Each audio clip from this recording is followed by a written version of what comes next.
Halo semuanya, saya Seren Krisoltulalo dan di sini saya akan membahas tema mengenai problematika politik uang dalam pemilu. Politik uang memang selalu menjadi topik bahasan yang hangat di berbagai acara yang diselenggarakan oleh lembaga penyelenggara pemilu, di berbagai kegiatan yang dilakukan oleh organisasi baik itu ormas atau lembaga swadaya masyarakat, dan bahkan menjadi topik obrolan masyarakat di warung kopi atau angkringan.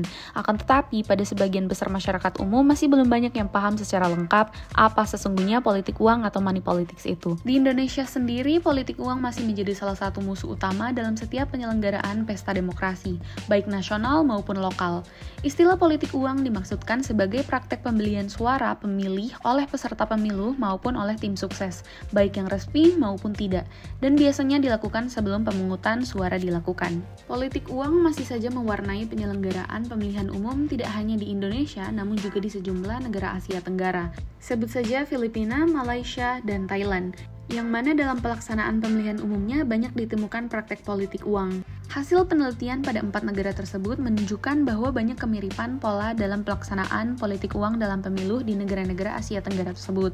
Misalnya serangan fajar di Indonesia juga dijumpai di Thailand dengan istilah The Night of the Barking Dogs. Nah, dampak yang ditimbulkan dari praktek politik uang ini ada 3, yaitu yang pertama, menimbulkan ketergantungan dan ketidakmandirian masyarakat secara politik. Kemudian yang kedua adalah hilangnya sikap kritis masyarakat terhadap kekuasaan. Masyarakat secara individu yang mana suaranya telah dibeli melalui proses praktik politik uang, kelak akan merasa sungkan dan enggan untuk mengkritik pemimpin yang sedang berkuasa karena mereka merasa telah menerima uang atau barang dari peserta pemilihan tersebut.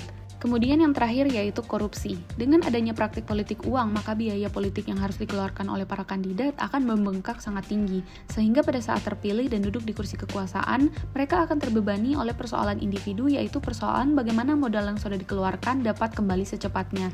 Nah, akan ada 2 potensi yang dapat timbul sebagai konsekuensi dari kondisi tersebut, yaitu timbulnya potensi perilaku korupsi, dan tentunya hal tersebut dapat menggerogoti anggaran negara dan sangat merugikan baik bagi negara maupun juga masyarakat.